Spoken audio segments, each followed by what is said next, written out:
अगला क्वेश्चन इल्म फलकियात से रिलेट है। ज़मीन सूरज के गिर्द घूमती है या कि सूरज ज़मीन के गिर्द घूमता है? इस बारे से कुरान हकीम का क्या हुक्म है? कुरान का हुक्म तो हम बताते हैं आपको, पहले इस पे थोड़ी सी इंजीनियरिंग करें। होनी चाहिए। इससे मुझे एक बात याद आई है, वो आपको पता है ना, उलमा अरब ने किसी ज़माने में फतवा दिया था जो ज़मीन को साकिन ना माने वो काफिर है। काफिर, बिल्कुल, बड़े अर्से तक चला ये जी। और ये बरेलवियों की भी बाँछें खिल गई होंगी, सर तो इमाम साहब ने तो पूरी किताब लिखी है, मज़हब बरेलवी साहब ने, ज़मीन साकिन है। और मौलवी डिटाई के साथ उस किताब का हवाला देते हैं और फिर कहते हैं आज तक साइंसदान परेशान है कि क्या जवाब दिए। और सर वो इस वजह से नहीं परेशान किया, जवाब नहीं है, वो इस वजह से परेशान है कि एड्डी बड़ी बोंगी मारी है के जवाब दिए, वेले बैठे हैं। मेरा यूट्यूब के ऊपर एक क्लिप है, मेट्रॉइड शाबिस साकिब इंजीनियर मोहम्मद अली मिर्जा लिखे हैं, तो मैंने यानी उसमें डिस्कस किया इसको कि कुरान जो कहता है ना हमने जमीन को बिछौना बनाया, इससे लोगों ने रिजल्ट निकाल दिया कि जमीन एक जगह रुकी हुई है।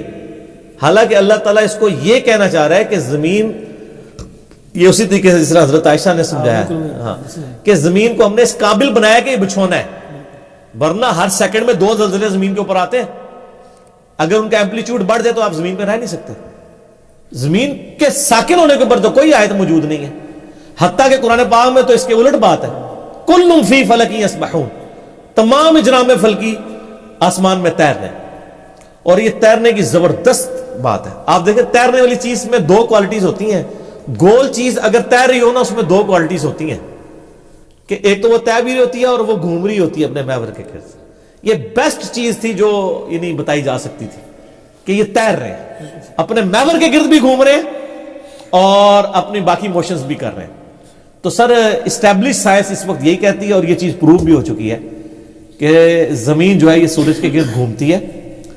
जब कुरान की बात आती है सनराइज और सनसेट की, वो लिटरेचर की जुबान में होती है। जैसा कि आप अगर अमेरिका का भी अखबार उठाएंगे उसमें भी सनसेट और सनराइज लिखा होगा। इसका ये मतलब नहीं कि सूर्य निकलता है और सूर्य गुरूब होता है, वो विद रिस्पेक्ट टू जमीन है, वरना सूर्य गुरूब नहीं होता। ठीक है, तो ये यानी फलकियात का सवाल, तो ये फिर उसमें ये फतवे देते हैं उलमा। बल्कि वो मेरे पास एक भाई आए दुबई से, मुझे बताने लगे कि जी बड़ी परेशानी बनी थी, आपका लेक्चर देखा है तो वो मसला हल हुआ है। वो जो बड़ी उम्र की रज़ात वाला मसला है कि अगर कोई औरत किसी ऐसे मर्द को दूध पिला दे जो जवान है, यानी वो दूध निकाल के ना किसी प्याले में दे के, डायरेक्ट नहीं, ज़ाहिर है वो तो नहीं होता, तो वो उसका भाई बन जाएगा। वो हदीस मुस्लिम शरीफ में एक लेते हैं, वो मनसूख हदीस है, उसके बाद खुद हदीस मौजूद है। मुस्लिम शरीफ में हदीस है कि रज़ात जो है वो भूख की उम्र तक है और भूख की उम्र 2 साल है। 2 साल के बाद अगर कोई 2.5 साल या 3 साल का बच्चा भी किसी औरत का दूध पी ले, वो रज़ात का रिश्ता नहीं एस्टैब्लिश होगा। और एक दफा पीने से नहीं होता, कम से कम मुस्लिम शरीफ में 5 दफा अगर कोई दूध पिए। अगर किसी औरत ने एक बच्चे को दूध पिलाया है 1 दफा या 2 दफा, वो रज़ाई भाई नहीं बनेगा जब तक 5 दफा ना पिलाए। तो वो सऊदी अरब के मुफ्ती ने फतवा दिया था, उनसे किसी ने सवाल लिखा, यार है ना मौलवियों को मसले ना पूछा करो, ये उल्टा मतलब गेम भी खराब कर छड़ते हैं। सवाल पूछ के बंदा कहता है यार ये मुसीबत गले पा रही है। और जवाब ऐसा, उनको किसी ने फतवा लिखा कि हमारे दफ्तर में गैर महरम औरतें जो है ना वो जॉब करती हैं, तो अब ज़ाहिर है पर्दे का एस्टेब्लिश, उन्होंने कहा जी उन औरतों के आपको अपना दूध पिला दें, तो फिर वो आपकी सर ये मुफ्ती आजम सऊदीया का फतवा है। यार आप लोग हंस रहे हैं, आप जाहिल लोग उलमा के ऊपर हंस रहे हैं, यार आपको तमीज नहीं है। ठीक है, इसका मतलब अकेला मैं नहीं हंसता हूं, आप लोग भी हंसते हैं। अच्छा, आप लोगों को एक बात पता चल रही है तो आप हंस रहे हैं, जिसको इतना कुछ पता है फिर वो रोता ही है ना। मैं रोना रहते सीट पे बैठ के, क्योंकि ज्यादा आप हंसेंगे फिर रोना ही आ जाता है। क्या करे बंदा, किस किस बात पे से।